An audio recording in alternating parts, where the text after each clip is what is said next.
In the busy city of Port Harcourt, Kudor and his wife Sadi were known as a couple who seemed to have everything. They had been married for 8 years, building a life together. Kudor worked as an engineer at an oil company, dedicated to his career. Sadi ran a small, bustling beauty salon near their neighborhood. Their house was modest but comfortable, a true home. Their evenings were often filled with laughter as they cooked dinner together. To their friends, their marriage looked strong, a beacon of stability. But sometimes it only takes one moment to shake the strongest foundation. One rainy evening, Kuhn returned home early from work. Sadi was in the kitchen preparing dinner, humming softly as the smell of fried plantain filled the house. Kuhn placed his phone on the table and went to take a shower. A few minutes later, the phone buzzed, breaking the quiet. Sadi glanced at it absent-mindedly at first. Then she saw the message on the screen. "I missed last night already. I can't stop thinking about you." Her heart skipped. The message came from a contact saved simply as Ada. Sadi stared at the phone, her mind racing with questions. "Last night," she whispered, her voice barely audible. Her hands began to shake. Curiosity mixed with fear as she picked up the phone. Another message appeared. "When will we see again?" The words felt like knives piercing her chest.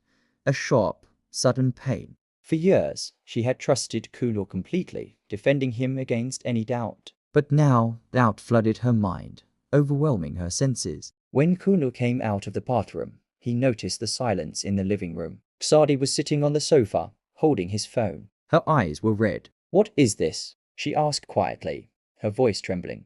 Kuhn looked confused. "What do you mean?" he replied. She showed him the messages, her hand shaking as she extended the phone. For a moment, he stared at the screen in shock, speechless. "Sadi, I can explain," he began, trying to find the words. "Explain what?" she interrupted, her voice breaking with emotion. "Explain how another woman misses you from last night." Kuhn rubbed his forehead, clearly frustrated by the misunderstanding. "It's not what you think," he insisted, trying to calm her. "That's what every guilty man says," she retorted bitterly. Their living room, once filled with warmth, suddenly felt like a battlefield. Kuhn tried to talk, but Sadi's mind had already created its own story. Years of trust collapsed under the weight of a few sentences on a screen. For days, they barely spoke, the silence deafening. Sadi moved into the guest room, creating a physical distance. The house became cold and silent, a stark contrast to its former warmth. Finally, one afternoon, Kundal came home with determination in his eyes. "Sit down,"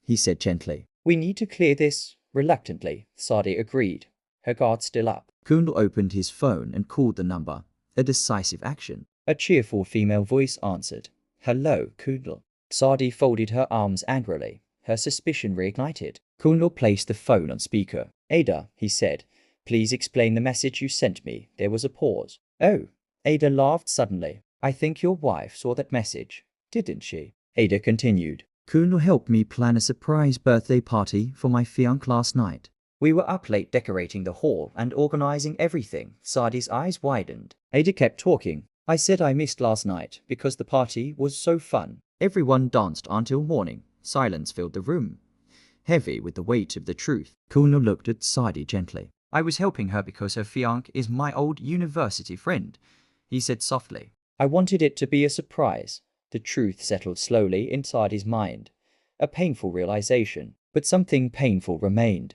the sting of her own distrust. "Why didn't you tell me?" she asked quietly, her voice small. Kuhn sighed. "I wanted the party to stay secret. I didn't think a simple message could cause this much damage." Tears filled Sadi's eyes, not of anger, but of profound regret. The misunderstanding had been small, a tiny spark, but the distrust it revealed was much deeper, a chasm. They both realized something important that day in their home in Port Harcourt. Sometimes a marriage is not destroyed by betrayal, but by the fear of betrayal. And sometimes one simple message can reveal how fragile trust has quietly become. Thank you for watching. Please like and subscribe for more.